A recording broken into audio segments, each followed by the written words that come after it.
What up, world? Welcome to another episode of Wrestling Life. As as you know, I am the host, BrandonJaneauShow. Oh my God Almighty, I am the host, BrandonJaneau, and this is the BrandonJaneauShow, man. Like always on all podcast platforms everywhere, BrandonJaneauShow. Social media platforms, Instagram, Threads, BrandonJaneau, uh, Facebook, the BrandonJaneauShow, and of course, TikTok before they take it away. Take it away. Um, Brandon's new show. But really, where you could go is just YouTube channel, man. Brandon's new show. Subscribe, comment. It helps with the algorithms on social media and YouTube channel. So I hope you guys enjoy. Uh, hope you guys enjoy. Uh, you know, this episode of Wrestling Life. Let's get into it.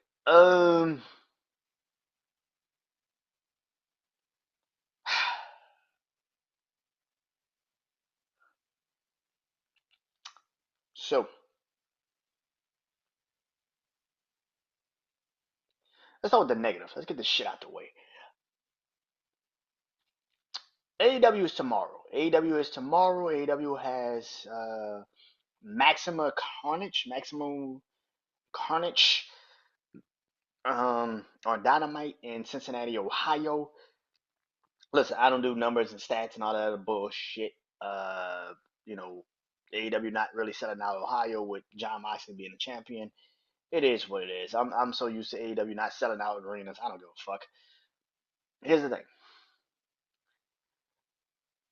There's one thing that AEW did. Tony Khan particularly did. He posted on social media that Saturday will be for Maximum Carnage on Collision. It will be a 12-man tag between the Death Riders in the Learning Tree versus uh, FT FT Rated R, which is you know in Powerhouse Hubs, and the Outrunners.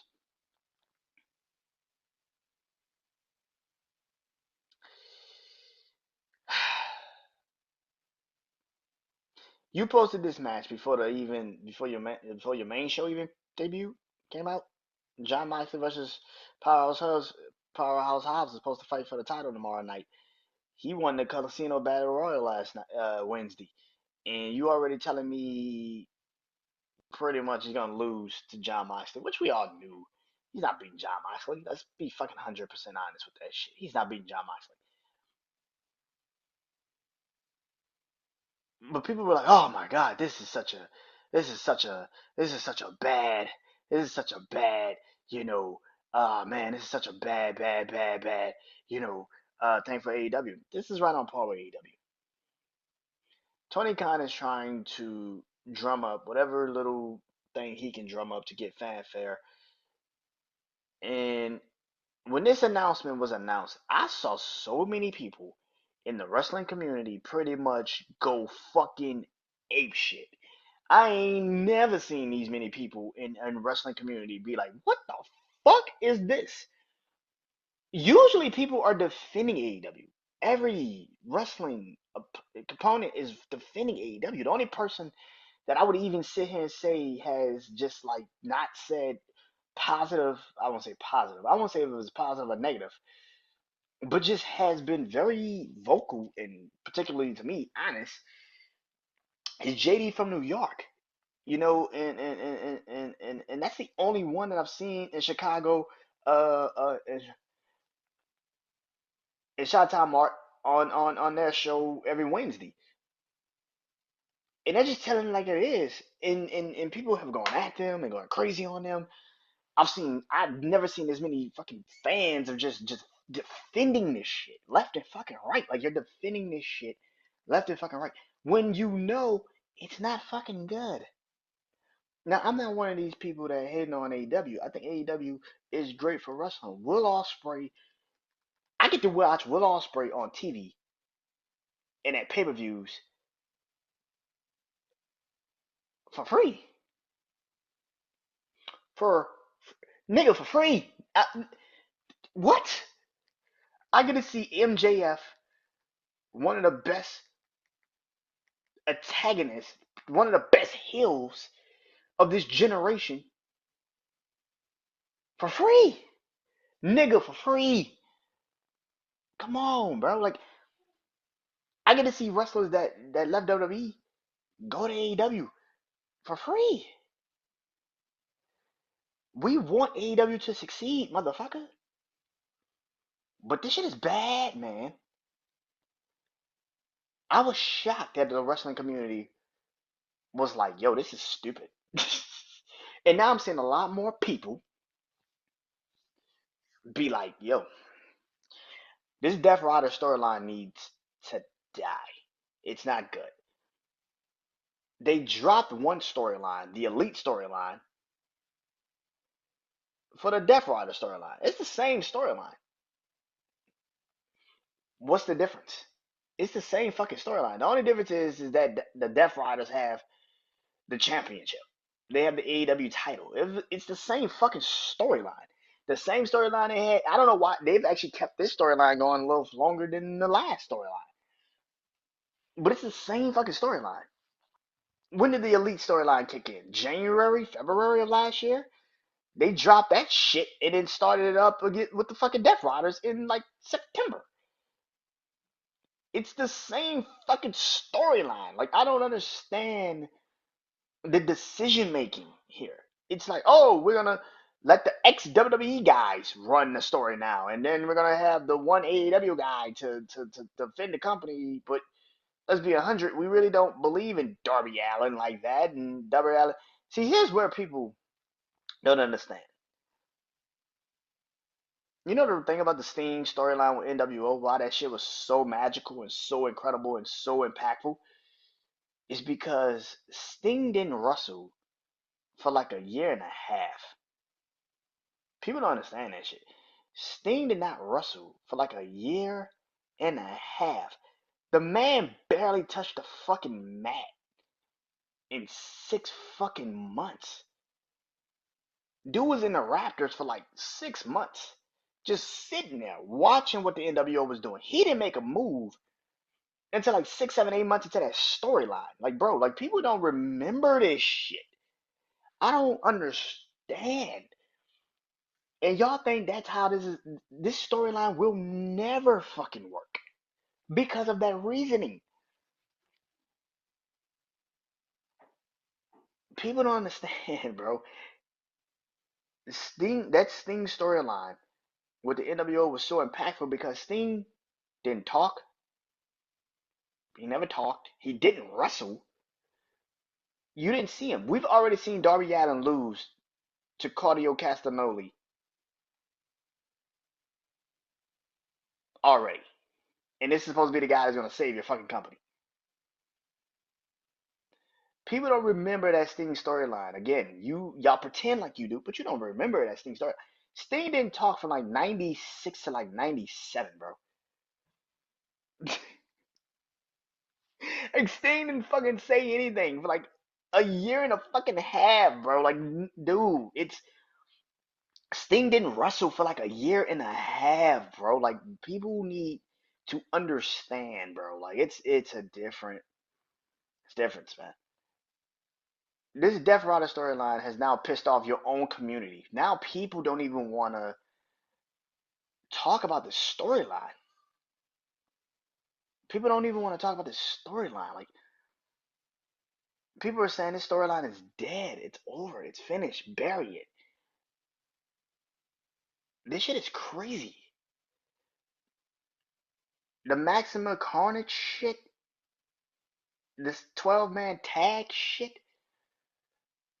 JD was like, "Oh man, I hope they pivot." They're not gonna pivot, and I think and everybody knows that they're not gonna pivot. And then what the fuck do you pivot to, Alan? What the fuck do you pivot to at on fucking Collision? Does anybody watch Collision? Like, the fuck do you pivot to? This is You got this Saturday and the next Saturday, you got Saturday night's main event on NBC. That's gonna take away your viewers.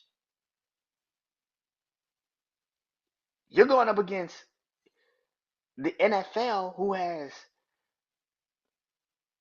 what, the Lions and Commanders at 3:30, and then the Raven no, and then the Texans and the Chiefs at 3:30, and then the Lions and Commanders are like 6:30, bro.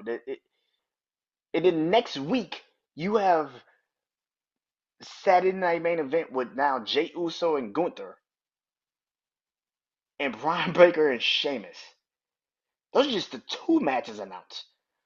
I don't know what you do with the other two. You might even put Lara Valkyria and Dakota Kai in the ring together for one more match. And Becky Lynch comes back. I don't fucking know. That could happen. A week before the Royal Rumble, and you bring Becky Lynch back at Saturday Night Main Event in San Antonio, and she says, "Yo, I'm gonna be in the Royal Rumble." Anything is possible.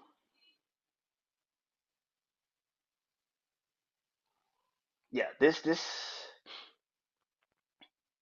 yeah. Uh, I said this last week, and I said this when I did my preview show of wrestling. Can AEW figure it out? And I've been saying for the longest, I don't think they will. And it's no diss to them. It's just that Tony Khan don't know what the fuck he's doing. And when you have had a guy like Tony Khan who pretty much has pretty much shown you that he just doesn't get it. You can't continuously just throw matches together and think people are just gonna fucking like it. It's cool to do that at a pay-per-view. It is not cool to do that on TV, bro. Like I've said for AEW, if I was AEW, I would make Dynamite a 1 month weekly show, a 2 weekly show, 2 weeks out of the month. Do one at the beginning of the month and one at the end of the month before the pay per view comes up, and then I would just do what TNA used to do, which is name every show they had a pay per view, and then you could get away with it. Get away with it, because then at least we would have something to talk about. Because at least the matches would make somewhat sense, and do digital content. You don't even do that. It's bad, man. It's bad, man.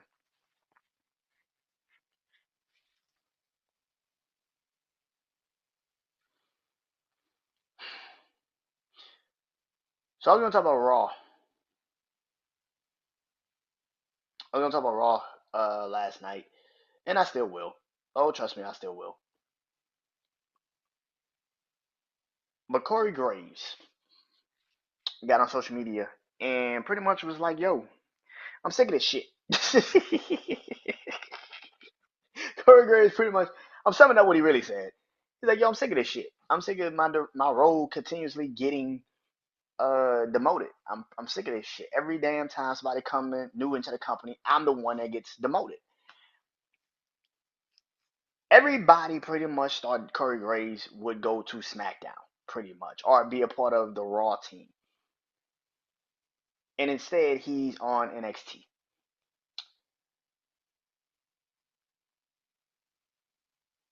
A lot of people, and here's the thing. Do I think Corey Graves has a right to be mad? Of course he does. He has a right. Of course he has a right to be mad.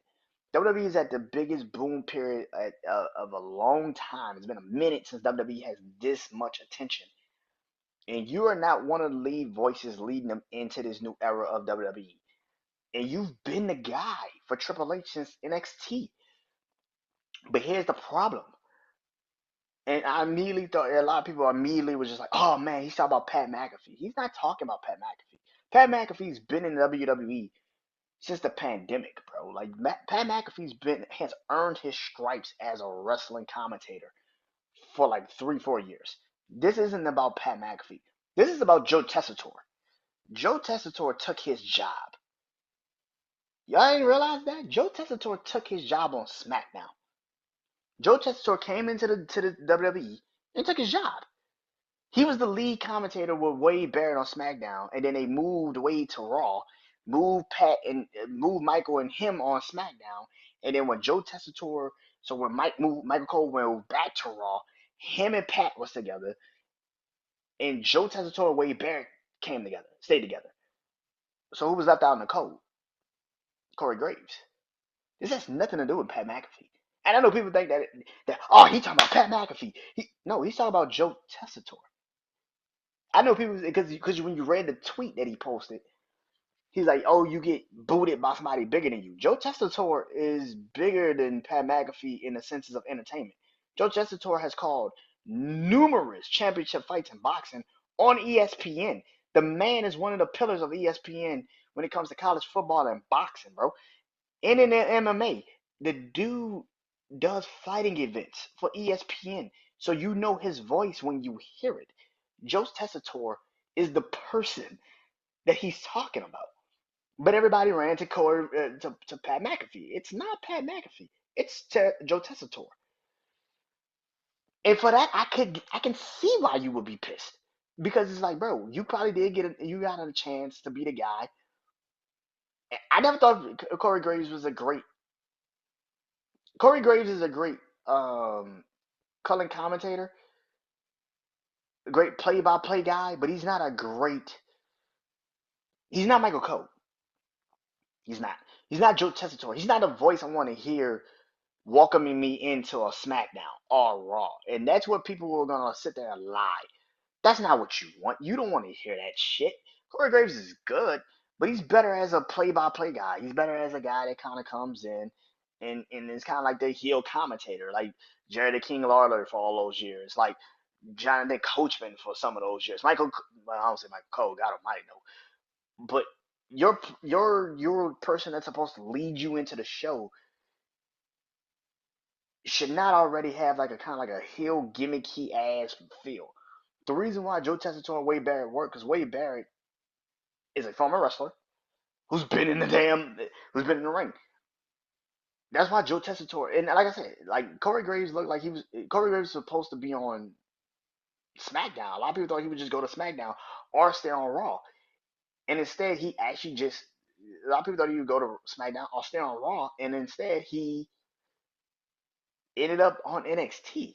And I don't understand that decision making either because we all know him and Booker T, for the lack of a better word, don't work together really well. So yeah, that's not surprising that Corey Graves got up and kind of chose violence today. It's not that surprising. It's not that surprising at all. My job was pretty much if I was just the guy that you used to just pass through the time, and then when it got time for you to move on from the people, you chose to take me out of my situation. I'll be pissed off too. But I mean, am I shocked about this? Not really. Corey Graves, somebody was going to get offended by this situation at some point. That their job got extremely taken from them. I'm not surprised that Corey Graves feels this way. He should be feeling this way. Will this now mean Corey Graves is now pretty much going to leave WWE? Does this because he's got taken off the NXT broadcast tonight? He's no longer on NXT tonight. This seems like it's going to be the ending. I saw a lot of people on social media. Again, social media is not the best place to try to announce news and say, hey, this is what we're going to do now. People immediately was like, oh man, I love Corey Graves. Corey Graves is awesome, man. Why would they do that? Man, Triple H, you fucked up. No, he didn't. No, he didn't. Is it a fucked up thing he did? Yeah, somewhat. But again, we've all praised Joe Tessitore for being the lead commentator for fucking SmackDown and Raw for the last couple of years, for the last couple of months since he's been here. Michael Cole and Pat McAfee were always announced to be the lead team on Monday Night Raw. Now, yes, did I think that Corey Graves would go to SmackDown and be a part of the three-man team on a 3-hour SmackDown? Yeah, I thought that would. But Triple H does not like three-man teams on his main fucking roster. He doesn't. I'm not that surprised. Now, Corey Graves, of course, felt his way, and now he's pretty much going to be paying the price for that shit. But you got to also put into perspective, every time Corey Graves did a PLE, Corey Graves would be the lead commentator, at least be one of the play-by-play guy on most of the big events. Like, yo, you just shot yourself in the foot. That means you're not gonna be on WrestleMania, Royal Rumble.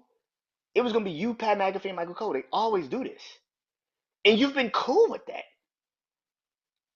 But like I said, like I think his job being taken away from him on SmackDown with Joe Tessitore coming in, he was the odd man out. It was kind of obvious that he was going to be the odd man out because they were not going to let Joe Tessitore just fade into the background, and they weren't going to let Michael Cole. Michael Cole and Pat McAfee were clearly going to be the lead team on Monday night. And Joe Tessitore and Wade Barrett, once they kind of announced that was going to be the lead team on Monday on they were going to be the lead team on Friday Night SmackDown. Like we said, we all assumed Corey Graves was just going to go to SmackDown, and it was just like, nope, that wasn't the case. Oh, he was going to be on the Raw. And no, that's not the case. And then we see him on NXT, and I think Triple H was trying to compromise. I think he was like, "Look, bro, I'm gonna put you on NXT. I'm gonna put you back on NXT, and I don't know what you want me to do, but Corey Graves might not be happy about that, and that's 100% okay. That's not. I'm not mad at Corey Graves for feeling his way. He's supposed to feel his fucking way. It's his fucking way. That's his job. That's his career being shredded and taken apart. But at the same time, for these fanboys, it's like, oh man, Corey Graves, man, how could you do that to him? Pretty fucking easy. Joe Tessitore was the lead commentator on Monday Night Raw for months before they moved back to SmackDown. Before they moved him to SmackDown, he was going to be the lead commentator on SmackDown. With Wade Barrett being the play-by-play guy, Pat McAfee was going to be on Raw. This is why I keep saying people that sit there and being like, "Oh, he's talking about Pat McAfee." No, the fuck he is not. He is talking about Joe Tessitore. And even in that sense, it's like, bro, you knew this was probably going to fucking happen. What are you mad about? I don't understand it. I don't understand it.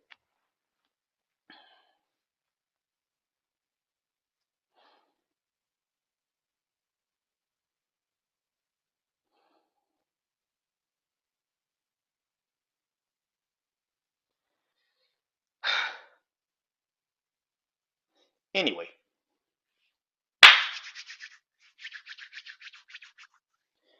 Monday Night Raw. First of all, I want to just say that was way better than last week's Monday Night Raw by a wide fucking margin.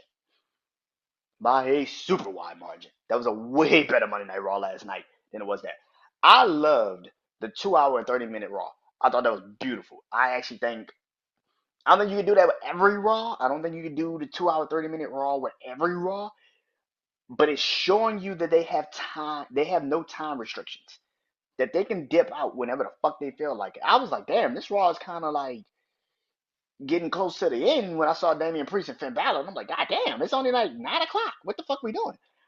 And then the main event happened, and I'm like, okay, is something else happening? And then it was over, and I'm like,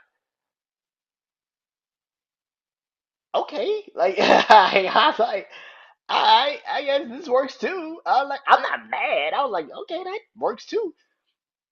They showed you what they can do, and I like that. I like that they used that. Hey, bro, we could end this shit in 2 hours. We can end this shit in 2 hours and 30 minutes. We can end this shit at 3 hours. We can end this shit at 3 hours and 30 minutes, depending on the runtime and what we do need from Netflix. Because again, we're not restricted by anything anymore. We're not restricted by TV. We can do whatever the fuck we want to do with a live feed. We can do whatever the fuck we want to do. I love that Monday Night Raw last night.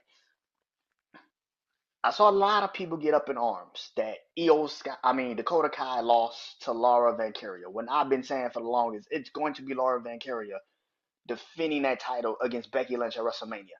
I don't know why the fuck people are this goddamn hard headed, but again, they're fucking hard headed. Oh man, Dakota Kai should have won because she was always deserving. When the fuck have we ever not said Dakota Kai is not deserving, motherfucker? We know Dakota Kai is deserving. We're not stupid. But at the same time, what do you want to see at WrestleMania? And for me, I saw the plan when Laura was in the tournament. It was kind of obvious. The tournament, Becky's not winning the Royal Rumble. Becky needs a WrestleMania match. Who's the WrestleMania match? Laura Van Valkyria. Why? Laura's the person that beat Becky for the NXT Championship. Laura needs to get over. How do you get her over? By beating Becky Lynch. Done. Is it really that fucking hard? Is it really that fucking hard? And if you still want to do this again, Dakota Kai can catch Laura Van Valkyria. Now, like I said, I don't know if you do it at Saturday night's main event. They did a rematch with Piper and Chelsea this past week on Friday Night SmackDown. That's why I think they're gonna do it at Saturday night's main event. But yeah, like I'm cool with this. I'm cool with Laura winning the fucking because I already knew the plan. Becky's gonna come back. She's probably gonna get thrown out the Royal Rumble by Laura Van Vanciria,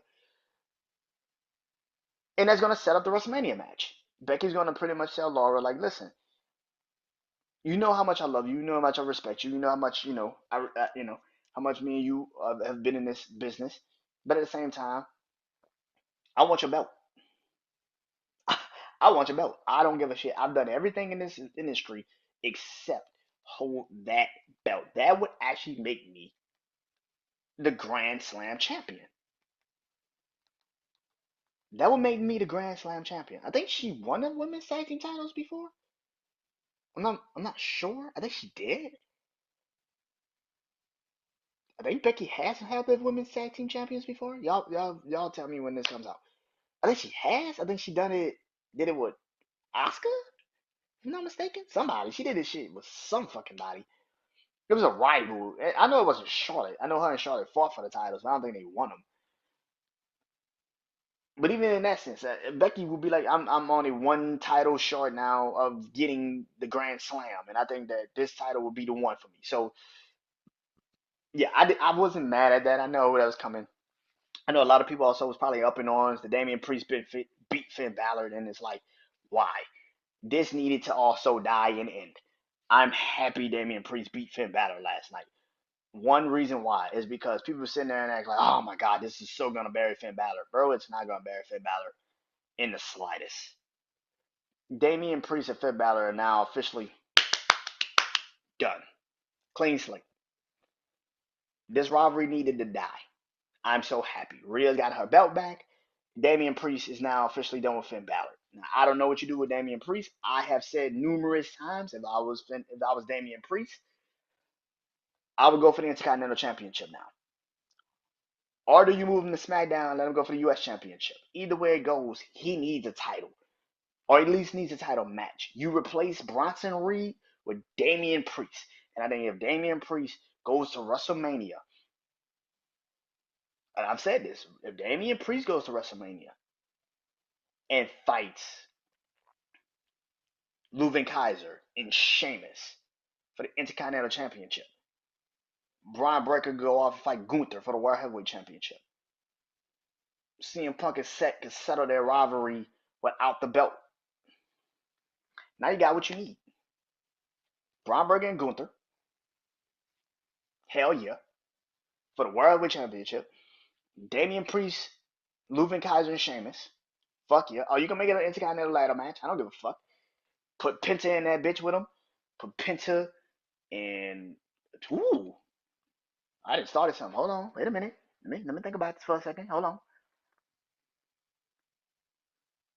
The Wyatt Six just got moved to SmackDown. American Made is probably also going to get moved to SmackDown. The Wyatt Six has what, six people? Six people, right? No,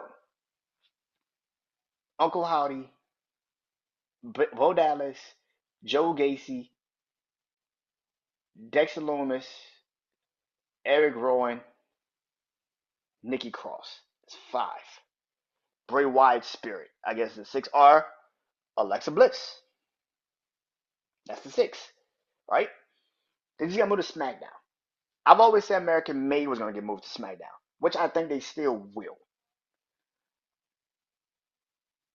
But now you have to move people over. And I thought Legado del Fantasma is also going to get moved over. I didn't get moved over. But who do you move for the Wyatt Six? Legado? And that's what you can say, Legado. But who the fuck gets moved for American Made? Or do you not break them up? I mean, or do you break them up and let Chad Gable just go to SmackDown and keep American Made together? On keep the Creed brothers and Ivy now together on Raw, which would make no fucking sense. But it's easier to move Chad Gable than it would be to American Made because you don't have too many factions. Except if you move the Street Profits and BFAB, but then you will have to move Bianca. But Alexa Bliss gets moved. which would mean Bianca and them will have the top tag team titles at some point. This shit is getting weird. The only person we know that got moved is the Wyatt Six. That's it. That's the only people we know that have actually been moved in this transfer portal. I think Legado del Fantasma is going to get moved. Do you get moved for America? Do you get moved for the Wyatt Six? If that is the case, then American Made might stay on Raw, which I don't know why. I think you should move them to SmackDown. But if that is the case, then who gets moved from SmackDown to Raw? And the only team I can think of is the Street Profits. That's the only ones I can think of that have a man and two men and one woman that you can move, and it would make actual fucking sense. If you want to do 4 for 3, or if you want to make it even more, that doesn't have to be a part, and that's Bianca. You can move Bianca to Raw. She'll be with her husband, so that's not really that hard of a confusion. And then on top of that, being a women's tag team champion, you already on Raw and SmackDown. It doesn't really have to really be a one thing. But once it's over, you can just be on Raw. And then we get Rhea versus Bianca at some point at SummerSlam. Rhea versus, and I've already said this. I think Jade and Naomi going to fight at WrestleMania. I think Jade and Naomi is going to fight at WrestleMania. Either they fight at WrestleMania or they fight at the Friday night before WrestleMania. They're going to fight at some point before they get to WrestleMania.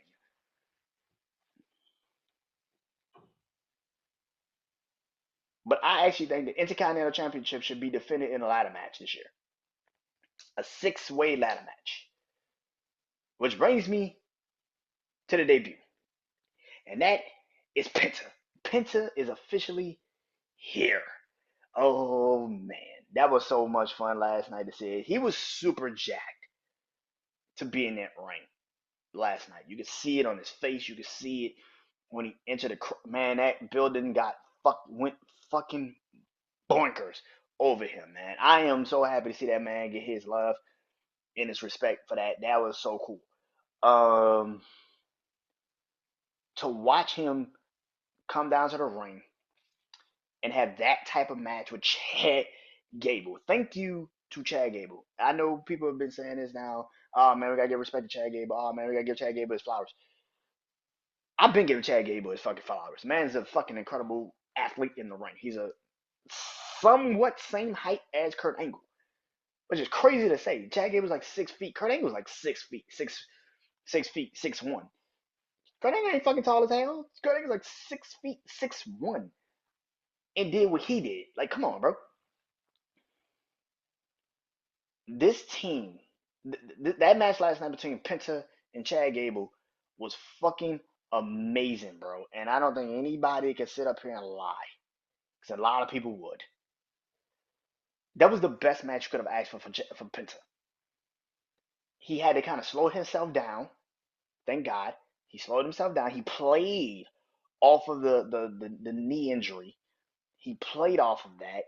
He actually wrestled a WWE match, which is crazy to sit there and say this man technically ain't really physically been in the WWE system too long. But he wrestled a WWE style match with Chad Gable. It was so amazing. So amazing. And I'm very proud to see how that match went. I'm very happy to see how that match went. It was an incredible match. Penta got so much love, so much offense. And yeah, man, that was an incredible match. Like I said, I think if I'm Penta, I I think if I'm Monday Night Raw, I will actually have a conversation. The Intercontinental Championship can now be up for grabs, and I don't know if you put Braun Breaker in there. I don't think Braun Breaker needs to be in there, but I could see Tyler Bate is coming back soon. They're saying he's getting cleared. He's getting closer to getting cleared. I can see Tyler Bate, Pete Dunne, Leuven Kaiser, Sheamus. I don't know if you want to put Sheamus in a fucking ladder match, and that's how he wins his fucking first Intercontinental Championship. That's some weird shit. I wouldn't like that at all. I think that's why I keep saying. I think if I was WWE, I would just have Sheamus just beat Braun Breaker Saturday night main event, go into WrestleMania, and have a ladder match. And he drops the belt to Penta. Drops the belt to Penta or Leuven Kaiser. Like you drop the belt R Ilya Dragunov, Dragon Lee. Like you drop the belt to somebody that hasn't had the belt before. But I think if you're gonna do this, pull the trigger on Sheamus beating Brian Breaker at Saturday Night's Main Event. It's a big event. Nobody's expecting it to happen. You can pull it off, and then Brian Breaker goes into the Royal Rumble pissed off, mad as a motherfucker, and he wins the Royal Rumble. Which brings me to the Royal Rumble. The field is getting stacked, ladies and gentlemen, and I'm so happy to say that. John Cena announced last week that he will be in the Royal Rumble. Roman Reigns has officially announced that he will be in the Royal Rumble, which I pretty much said last week on this show that Roman Reigns will eventually say, "I am going to be in the Royal Rumble." I gave it a fucking full play-by-play. I thought Roman Reigns would actually physically be there, but I gave it a full play-by-play. I said, I can tell you how this shit about to play out. He gonna go to the ring, and before Solo and them come out, he would tell the entire world, "Hey man, I'm gonna be in the Royal Rumble to go after Cody Rhodes, because I got my older father back, I got my family back, I'm good. I got my wise man back. I'm ready to go for my title." If that's not the easiest, that was so easy. That was the easiest shit you've ever seen. But Roman Reigns is now officially in the Royal Rumble. LA Knight is supposedly in the Royal Rumble. I've seen him say he was going to be in it, just never physically seen him say it. Just he said I'm going to be in the Royal Rumble, but he said I'm going to. This is what LA Knight has really said. LA Knight has been like, my next step is the Royal Rumble, which could be the pay per view, the event, not the actual match, but they're saying LA Knight's in the Royal Rumble. All right, cool. Last night they say Jey Uso's in the Royal Rumble. But then he comes out and says he's fighting Gunther at Saturday Night Main Event. That was a really misstep by Michael Cole on commentary. This ain't like AEW where you announce a fucking match a week in advance, and we just like, bro, you ain't even got to Dynamite yet, motherfucker. Like anything could change from Royal Rumble to fucking from Saturday Night Main Event, which is a week before the Royal Rumble, to that. But yeah, but Roman Reigns, John Cena, Roman Reigns, now LA Knight, CM Punk, Seth Rollins, and Drew McIntyre all announced that they are going to be in the Royal Rumble. Here's the thing, the card is fucking stacked. Yes, but where my problem lies with a situation like this is my problem. These are really nice names, really cool names to be in the Royal Rumble,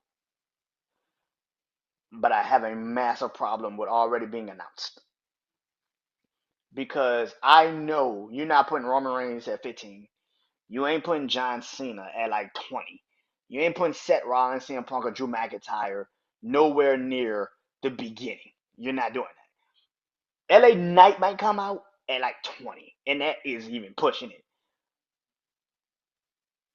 Last year's men's Royal Rumble fucking sucked. It was terrible. It was god awful. To the point where I was like, God damn, the women should probably be the main event next year. Like I was like, God damn. I still feel that way to be honest with you. I think the women should definitely be the motherfucking main event. But it's better now. It's like, oh no, wait a minute, let's see what happens. Solo's gonna be back this Friday. I'm pretty sure Solo's gonna be like, I'm gonna be in the Royal Rumble. I'm pretty sure Sami Zayn is gonna also be in the Royal Rumble. I think he told Seth last night I'm gonna be in the Royal Rumble. I think he told Seth that. I can see Brian Breaker getting the Royal Rumble. I can see a lot of people getting the Royal Rumble because the Royal Rumbles only announce one match outside of the Royal Rumbles, and that is Cody Rhodes versus Kevin Owens. Now, usually you probably have another match to kill time. I can see that. I can see that, but I don't know who you put in that situation. Do you say Sheamus and Brian? If Sheamus beats Brian Breaker at Saturday Night Main Event, do you just have Sheamus versus Brian Breaker at Royal Rumble before the men's Royal Rumble, which would be fucking stupid, and I don't think that's a good idea. Um, I know Logan Paul's gonna probably be in the Royal Rumble. I can see Bad Bunny possibly being in the Royal Rumble. I can definitely see that.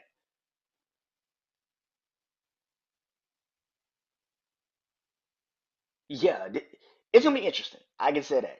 But the Royal Rumble match is going to be interesting. Now, the real interesting one is the women's. The women's Royal Rumble is way more fucking interesting. And I tell you why. Because there are so many women that we don't know. Nia Jax is the only woman that has actually qualified and said she's going to be in the Royal Rumble. Nia Jax is the only one that said, I'm going to be in the Royal Rumble. Okay, that's one. That's one. Which means Tiffany Stratton is not going to fight Nia Jax at the Royal Rumble because she's already in the Royal Rumble match. So what's the point of that? Bayley's going to probably be in there if she loses when she loses Friday.